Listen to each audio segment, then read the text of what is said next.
It takes a lot of setup to make a Lord of the Rings video. Here's the Fellowship of the Ring. I've got a new pair of glasses. I found Anne Booty. She's an action figure. Had you fought like a man, you would not now have to die like a dog. That's her famous line. I have to research about her. I know nothing about her. Alright, my glasses. Lighting my cigarette. I know it's YouTube, but I smoke. I don't know how much of myself I have to change just for YouTube. It's unsettling. The Fellowship of the Ring by J.R.R. Tolkien. Oh, that's fire. What should we do? Making these videos is a big event for me. I'm in my art studio. There's Lego Aragorn. I haven't made one of these videos in days.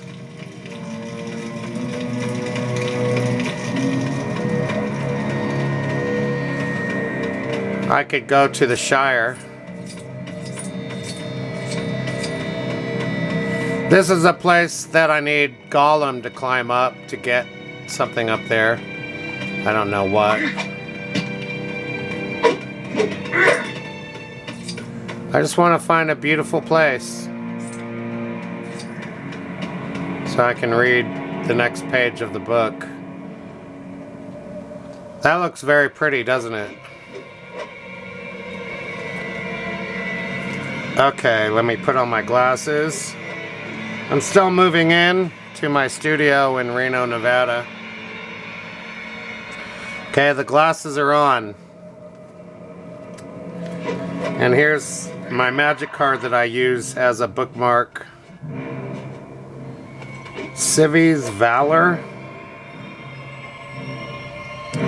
If you control planes, you may tap an untapped creature you control instead of paying the mana cost of civvies, valor.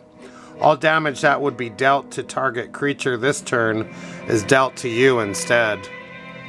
Okay. Well, that'd be good if you had lots of life, so your creatures could stay alive. Page 28 in the Fellowship of the Ring from the chapter A Long Expected Party. Those invited to the special family dinner party. This was held in the great pavilion with the tree. The invitations were limited to 12 dozen, a number also called by the hobbits one gross, though the word was not considered proper to use of people. And the guests were selected from all the families to which Bilbo and Frodo were related, with the addition of a few special unrelated friends, such as Gandalf. Many young hobbits were included and present by parental permission. For hobbits were easygoing with their children in the matter of sitting up late, especially when there was a chance of getting them a free meal. Bringing up young hobbits took a lot of provender. There were many Bagginses and Boffins, and also many Tooks and Brandybucks. There were various Grubbs, relations of Bilbo Baggins's grandmother, and various Chubbs, connections of his Took grandfather, and a selection of Burrowses, Bolgers, Bracegirdles, Brockhouses, Goodbodies, Hornblowers, and Proudfoots. Some of these were only very distantly connected with Bilbo, and some of them had hardly ever been in Hobbiton before, as they lived in remote corners of the Shire. The Sackville Bagginses were not forgotten. Otho and his wife Lobelia were present.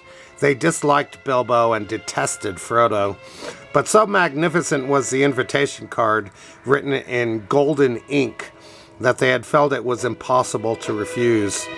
Besides, their cousin, Bilbo, had been specializing in food for many years, and his table had a high reputation.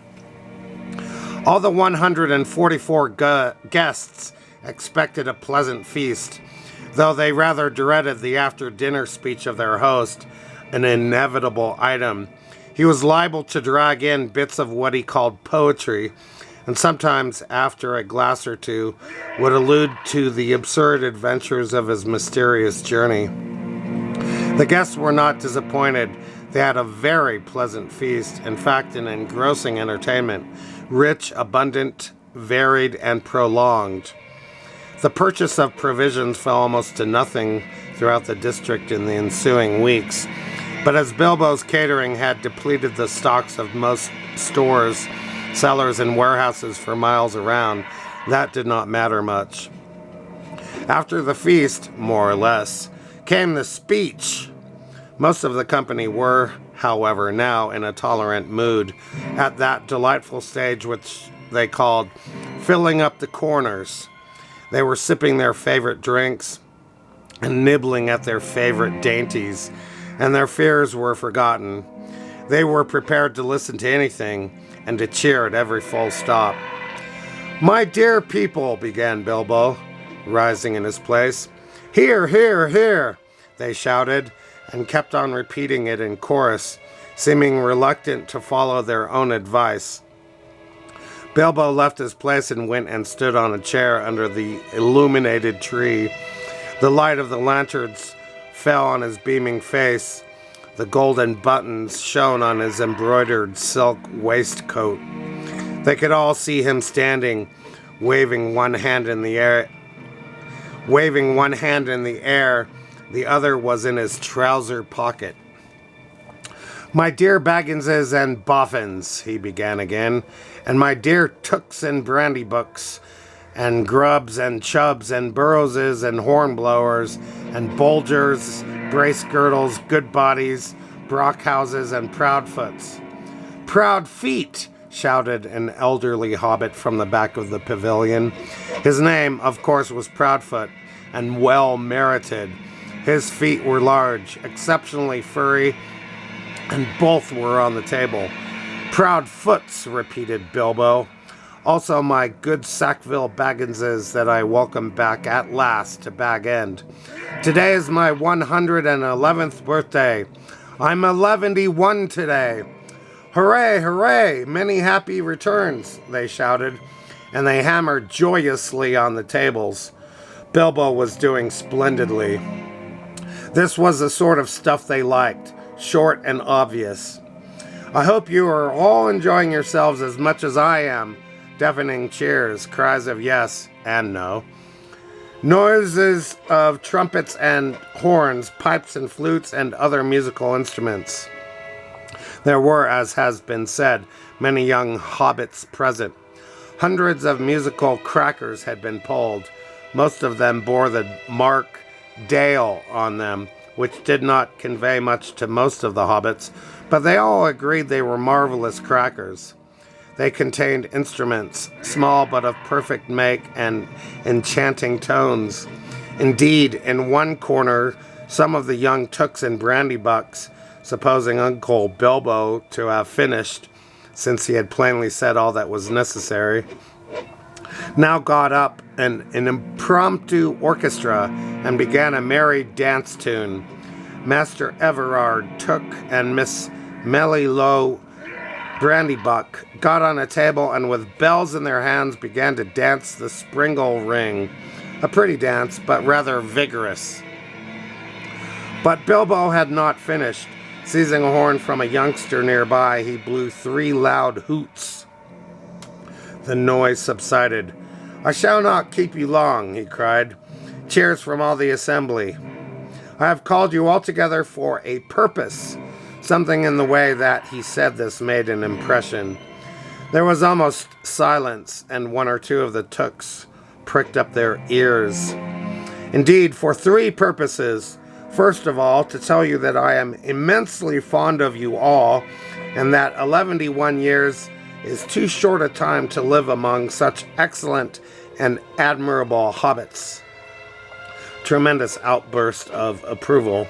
"I don't know half of you half as well as I should like, and I like less than half of you half as well as you deserve." This was unexpected and rather difficult. There was some scattered clapping, but most of them were trying to work it out and see if it came to a compliment. Secondly, to celebrate my birthday. Cheers again. I should say, our birthday. For it is, of course, also the birthday of my heir and nephew, Frodo. He comes of age and into his inheritance today. Some perfunctory clapping by the elders, and some loud shouts of, "Frodo, Frodo, jolly old Frodo," from the juniors. The Sackville Bagginses scowled and wondered what was meant by coming into his inheritance. Together we score 144. Your numbers were chosen to fit this remarkable total. One gross, if I may use the expression. No cheers. This was ridiculous. Many of his guests, and especially the Sackville Bagginses, were insulted, feeling sure they had only been asked to fill up the required number like goods in a package. One gross indeed, vulgar expression. And there's the end of the first paragraph on page 30 of the Fellowship of the Ring from the chapter, A Long Expected Party. Thank you for listening to my reading. I'm doing better with the glasses. That was a good 2 pages of prose.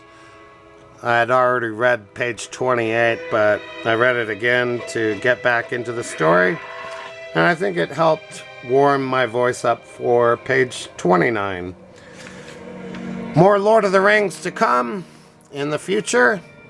And I shall see all of you soon. Thank you.